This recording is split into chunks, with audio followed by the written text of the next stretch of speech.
Welcome back to Talking Capers Faceless Podcast. Shaquille here. And Asa. And just a reminder that our deep dives into fascinating topics from books and articles are here for you every Monday and Thursday. Every week. Today, we're embarking on a thought-provoking exploration. Okay. Inspired by Alvin Toffler's seminal work, Future Shock. Future Shock? We're going to unpack some of Toffler's core ideas about how rapid change impacts you. Impacts us. Yeah. Yes. Drawing directly from the pages of this influential book. Get ready to delve into concepts like the accelerating pace of change. Okay. The transience of your relationships with things and people. Yes. And the psychological effects of being overwhelmed by the future. By the future. All right. So at its heart, this deep dive will focus on how the increasing speed of change, a central theme in Future Shock, alters your life in fundamental ways. Alters our life. Yeah. We'll look at how this acceleration affects everything from the products you use to the relationships you form and even your sense of time. Yeah. Toffler argues that this unprecedented rate of change can lead to a state he calls Future Shock. Yeah. Future Shock. A sense of disorientation and psychological distress caused by being overwhelmed by too much change in too short a period of time. Right. Okay, so let's unpack this. Okay. By looking at what Toffler calls the accelerative thrust. The accelerative thrust. He makes a really interesting point that his contemporary time, what he calls the 800th lifetime. The 800th lifetime. Marks a real turning point. Yeah. Why is that so significant for you, looking back at societal shifts? Oh, what's fascinating here is Toffler's argument that in this 800th lifetime, humanity's relationship with resources has essentially flipped. It's no longer resources dictating our decisions, but rather our decisions that now create resources. Wow. He points to the decline of agriculture in major countries as a prime example. Within a single lifetime, it went from the bedrock of civilization to employing a small fraction of the population in technologically advanced nations. Yeah. Think about how your grandparents might have had a much closer connection to farming than you do. That's the scale of the reversal he's talking about.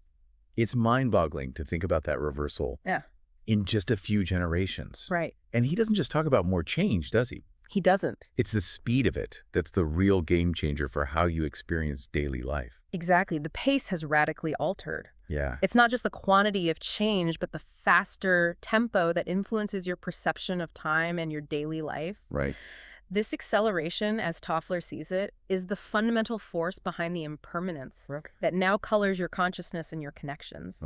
Consider how quickly trends in social media come and go. Yeah. That rapid turnover is a microcosm of this accelerative thrust. He even uses a really striking example to illustrate this compression of time and experience, doesn't he? He does. The story of Ricky Gallant. What stood out to you? Yes, Ricky Gallant. About that example. The 11-year-old. 11-year-old. Who tragically died of what amounted to old age. Oh, wow. Due to a rare disease.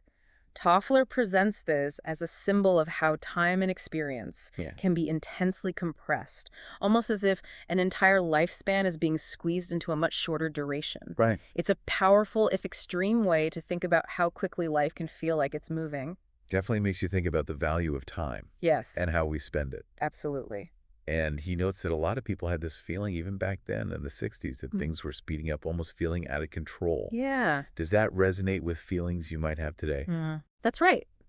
Toffler observed an uneasy mood, a suspicion that change was no longer something we were directing. Right. However, he also points out that there were many who tried to simply ignore it. Ignore it. To pretend that nothing fundamental was shifting. It's interesting to consider if you see similar reactions today. Yeah. Some embracing change, others feeling overwhelmed or in denial of its impact. Which, looking back, seems almost quaint. Yeah. Given the scale of change we've seen since then. It does. He throws out some pretty staggering projections too, doesn't he? Yeah. Like the doubling of the Earth's urban population. Doubling. What does that kind of rapid urbanization mean for you in terms of how society is structured? Indeed, as of 1967, the projection was 1967. That the Earth's urban population would double within just 11 years. Wow. Toffler uses this to make a powerful point to accommodate that growth. Right. We'd essentially need to build entirely new duplicate cities across the globe. Duplicates. In a very short time frame, while that specific projection might not have played out exactly, the rapid growth of urban centers you've witnessed in your lifetime, the strain on infrastructure, the changing social dynamics echoes Toffler's point about the sheer scale of adapting to rapid growth. It really puts the scale of change into perspective. Right. And he delves into how technology itself fuels this acceleration. And it's not happening in a vacuum. Yeah. How does this self-reinforcing cycle of technology impact the pace of innovation in your experience? What's fascinating here is Toffler's description of technology as a self-reinforcing cycle. He breaks it down into 3 stages. 3 stages. The initial creative idea, its practical application, and finally its diffusion throughout society. The crucial point is that the diffusion of a technology in turn helps to spark new creative ideas, constantly feeding the cycle, and importantly, shortening the time between each stage. Shortening the time. Think about how the internet led to social media, which then spurred countless new apps and technologies. That's this cycle in action.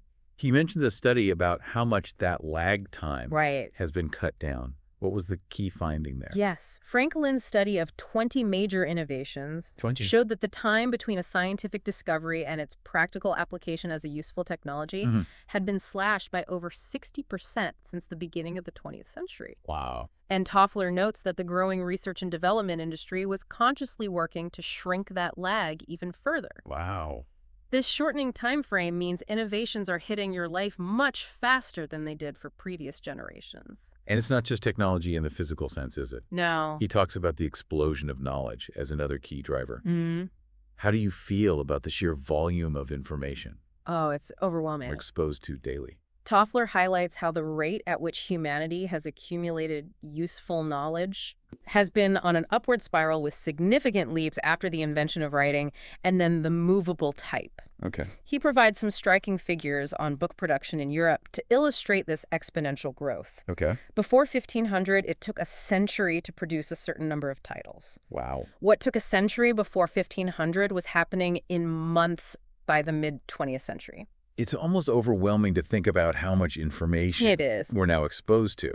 And Toffler connects this acceleration and the constant influx of new information to some potentially serious psychological consequences for you. Exactly. Accelerated change means you're constantly facing novel situations where your past experiences simply don't apply. This forces you to adapt rapidly and repeatedly, and Toffler argues that the psychological implications of this are profound. Even explosive. He quotes Christopher Wright, who notes that external changes lead to parallel inner changes, constantly testing your adaptability. And Erickson's observation that the natural course at that point seemed to be a continued acceleration of this rate of change. It makes you wonder about your own capacity to adapt and the strategies you use. If you enjoy this deep dive on Future Shock, be sure to subscribe, like, and comment down below. Absolutely. So after laying out this idea of the accelerating pace, Toffler moves on to how this impacts your relationship with the things around you. What he calls the transience of things. The transience of things. It's not just that things change, but that your connection to them is becoming more temporary. Does that resonate with your own consumer habits? Precisely. The accelerated pace of life, Toffler argues, disrupts our deeply ingrained durational expectancies. Basically our assumptions about how long things should last. When the tempo of life increases, we expect things to turn over more quickly. Think about how often you upgrade your phone, or how long you expect your clothes to remain in style. Those are your durational expectancies at play. He uses a really interesting, almost whimsical example to illustrate the paper wedding gown. A paper wedding gown. What did you make of that symbol? The paper wedding gown serves as a powerful symbol of the increasing temporariness of our relationships with physical objects. Toffler points to the rise of disposable items early in life, Disposable item. As a key indicator of this shift from diapers to paper napkins. Right. Things you use and discard without a second thought, the paper wedding gown takes that disposability. Yeah. To an almost absurd extreme, highlighting how even traditionally significant items can become fleeting. And it's not just these everyday disposables, is it? No. He talks about the built environment as well. Yeah. The vanishing past in your cities. Yes. He quotes novelist Louis Auchincloss. Lamenting the rapid replacement of old buildings in cities like New York, the feeling of living in a city without a history. Toffler suggests this phenomenon, the constant erasure of the past in our physical surroundings, is likely to become even more widespread. Think about how quickly familiar landmarks can disappear. Yeah. And be replaced by something new that's the vanishing past he's talking about, impacting your sense of place. It makes you think about cities constantly reinventing themselves. Constantly, yeah. And he brings in the economic angle, too, how technological advancement plays a role in this built-in obsolescence for you as a consumer. What's fascinating here is how advancing technology allows for rapid improvement of objects, making short-term building economically logical. He gives the example of Miami apartments being torn down after only a decade. 10 years. Because newer buildings had better air conditioning, making the older ones less rentable. It simply became cheaper to replace than to upgrade. So for you, that might mean that repair costs for an older appliance outweigh the costs of a newer, more efficient model. It's a bit of a throwaway culture. It is. Applied to entire buildings. It is. But he also touches on attempts to counter this with ideas like modularism, right? Yeah. Does that concept feel like a viable solution to you? Yes. Modularism is presented as an approach that aims for greater permanence in overall structures by making the subcomponents less permanent. Cedric Price's Think Belt plan, with its interchangeable pressed steel apartment modules, is a prime example. The idea is that while individual units might be replaced, the core infrastructure lasts longer. You see elements of this today in things like tiny homes or flexible office spaces, the idea of adaptable units. So a kind of planned transience within a longer-term framework. Right, exactly. And he also looks at how your relationship to things is shifting away from permanent ownership in other areas like transportation. Do you own a car, or do you use ride-sharing or rentals more often? The rise of auto rental businesses is a perfect illustration of this shift. Toffler notes how millions of people rent cars for varying periods, and in some urban centers, many choose not to own a car at all, preferring the flexibility of renting when needed.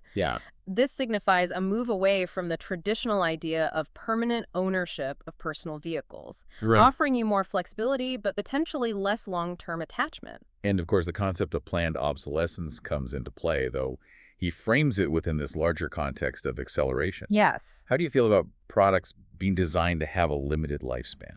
Toffler acknowledges planned obsolescence as a contributor to rapid product turnover, but he emphasizes that it's part of this broader accelerative process driven by technological advancement and the speed of knowledge acquisition, rather than simply being malicious design. It's a consequence of wanting the latest and greatest, even if it means discarding something that still functions. He even mentions that businesses were being advised to think in shorter product life cycles. Does that surprise you? Absolutely.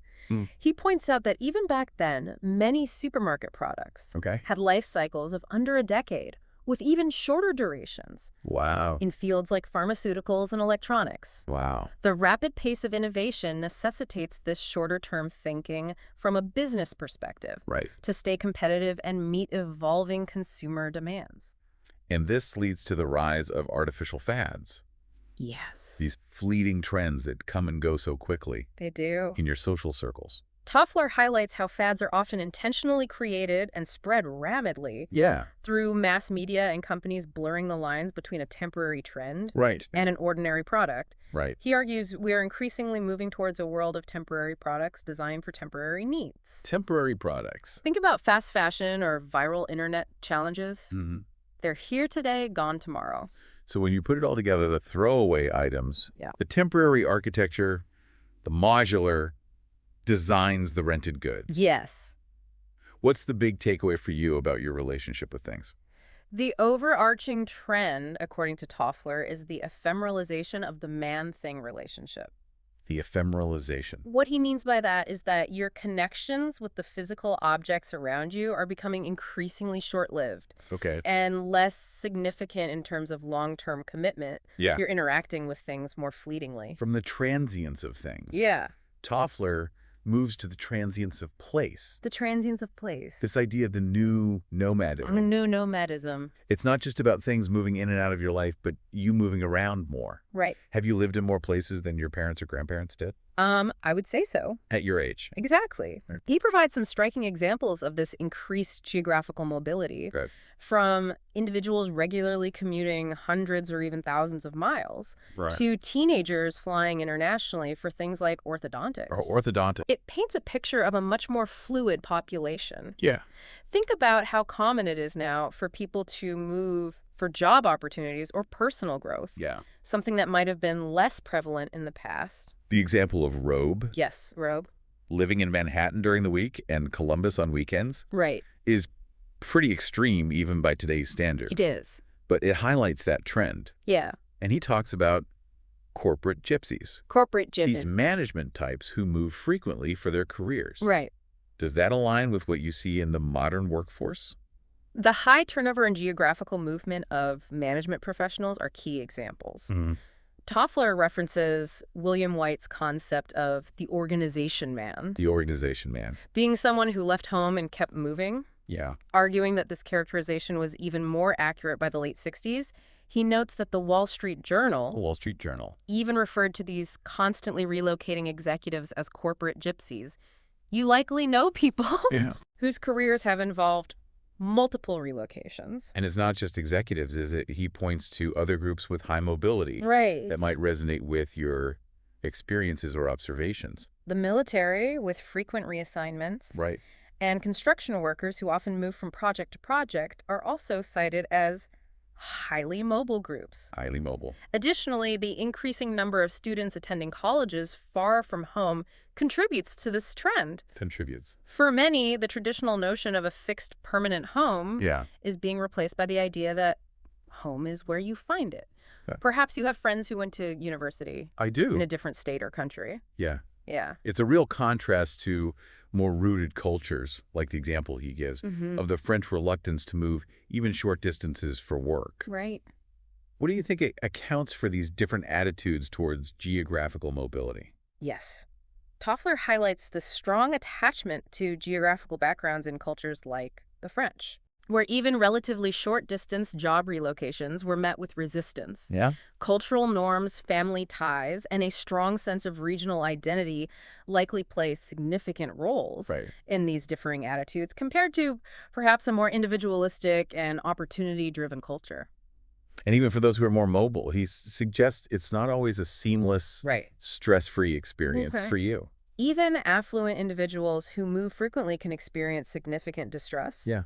During relocation, Toffler mentions Clifton Fadiman's account of physical and mental ailments following a move, illustrating that geographical transience can take a toll on your well-being, even if it's for positive reasons. And this constant uprooting has an impact on your social connections. It does. Potentially leading to a loss of commitment.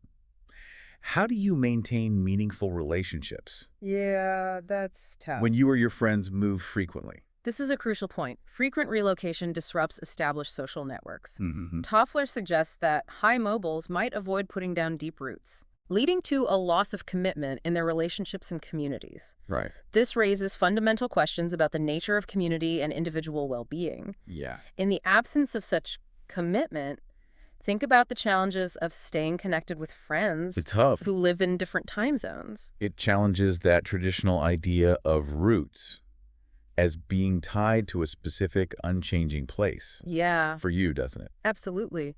The increasing mobility challenges the long-held notion of roots as a fixed permanent home deeply connected to both nature and the past. Right. Your roots might now be more about the people you're connected to rather than a specific location. And he even points to changes in college admissions policies as a sign of this downgrading of place. He does. In the eyes of institutions. The decision by Ivy League colleges to de-emphasize geographical considerations in their admissions policies is presented as a significant indicator of this shift.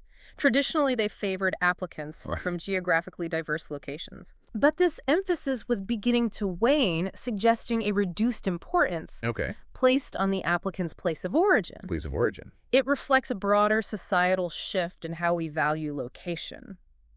So just as your relationships with things are becoming shorter, so are your relationships with places both contributing to this quicker pace of life for you, then he moves on to what he calls modular man. Modular man. And the transience of people themselves in your social interactions. Yes, this section explores how the accelerating pace of change is affecting your interpersonal relationships, making them more temporary and in some ways more compartmentalized. Think about how many acquaintances you have versus truly close friends. That ratio might be shifting. He starts with this vivid image of college spring break as an example of these temporary large-scale gatherings with fleeting connections. Yes. Have you ever experienced anything similar? The beach and booze party phenomenon. Beach and booze. Of college spring break perfectly illustrates these temporary, large-scale gatherings where thousands of students converge, forming brief, intense connections that dissolve almost as quickly as they formed. It's a concentrated example of the kind of fleeting social interactions that Toffler sees becoming more common in your life. And while there's a lot of talk about alienation from these fragmented relationships, Toffler brings in another perspective that might surprise you. He does. He references Harvey Cox, who, echoing Simmel, argues that in urban environments, these more impersonal modular relationships are actually necessary. They allow you to navigate a complex social landscape and reserve deeper involvement for a smaller circle of chosen friendships. It's a way of managing the sheer volume of social contact in a busy life. It's an interesting counterpoint, this idea that relating to personality modules of many people can be a way of managing the sheer volume of interactions in modern life. For you, do you find yourself interacting with different versions of people? I do. Depending on the context. Exactly. Toffler questions the romanticized view of traditional totalistic relationships, suggesting they might even imply a certain unfreedom due to the intense mutual demands they can create. Unfreedom. Relating to personality modules can offer a degree of flexibility. And allow you to engage in different ways with different people without the pressure of full-blown intimacy with everyone. He acknowledges that long-lasting relationships still exist. Oh, they do. Like with doctors or college friends. Of course. But frames them against this backdrop of increasingly transient contacts in your daily life. While durable ties certainly persist, Toffler emphasizes that the average interpersonal relationship is becoming shorter for you. These long-lasting connections stand out precisely because they are exceptions. In a world of more fleeting encounters, making them perhaps even more valuable. And even something as fundamental as neighborly ties is affected by rapid changes in neighborhoods where you might live. Have you experienced that? Rapidly changing neighborhoods force the quick formation and often equally quick dissolution of neighborly ties. While local organizations can help newcomers integrate, ultimately, individuals must navigate this transient social landscape and find their own primary groups. It can be challenging to build a sense of community. It can. When people are constantly moving in and out. The job market, of course, is another area where we see this transience of people in roles that might impact your career. Or those around you. Specialization creates more and more different kinds of jobs. While technological innovation simultaneously reduces the lifespan of any given occupation, new jobs emerge rapidly. And the content of existing jobs changes, leading to high turnover. In the labor market, you might see job titles today that didn't exist even a few years ago. The help wanted pages really illustrate that constant churn of new skills and new roles. And it's not just entry-level jobs, is it? He talks about executive turnover as well. Which might influence the stability of organizations you interact with. The executive job market follows its own patterns of high turnover.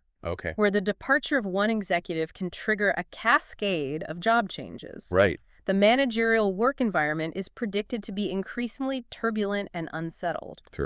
Which can have ripple effects throughout a company. He even mentions these almost clinical instructions on how to disrelate in the business world, which sounds a bit cold. It does sound a bit cold. In terms of human connection. For you. Toffler presents these matter-of-fact instructions on how to disrelate as perhaps chilling, but also reflective of a pattern used across various social strata. Right. As people move up in organizations, it's a way of managing the increasing flow of professional relationships and minimizing the emotional impact of departures. And even friendships, if they're based on shared interests, become more fluid in a rapidly changing society.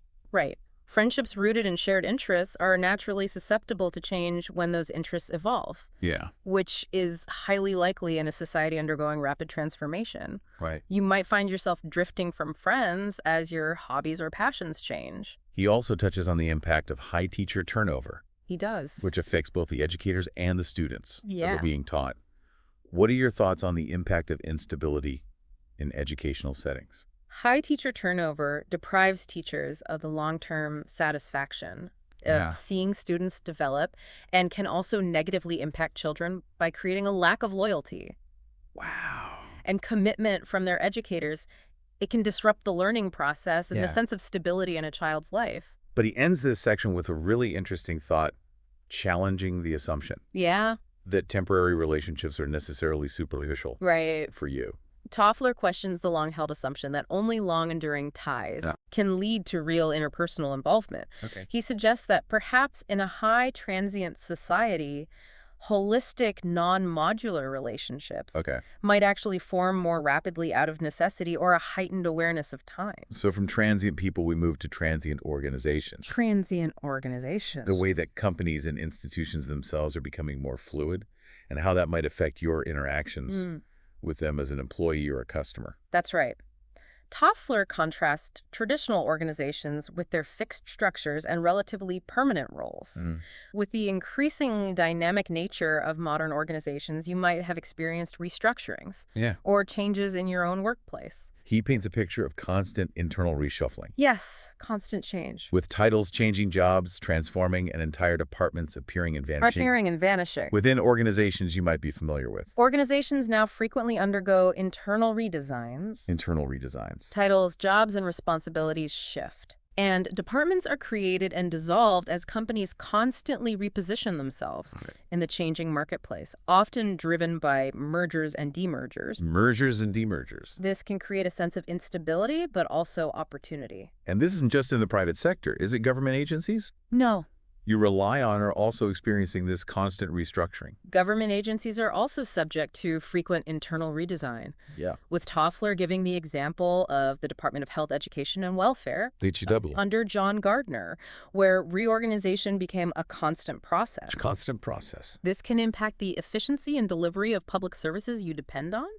The rise of task forces and ad hoc groups seems to be a key characteristic of these more transient organizations that you might encounter in your professional life. The proliferation of task forces and other temporary teams, especially in science and advanced technology, is a significant trend. These transient teams come together to solve specific problems and then disband, leading to organizationally mobile individuals who move between projects. Host.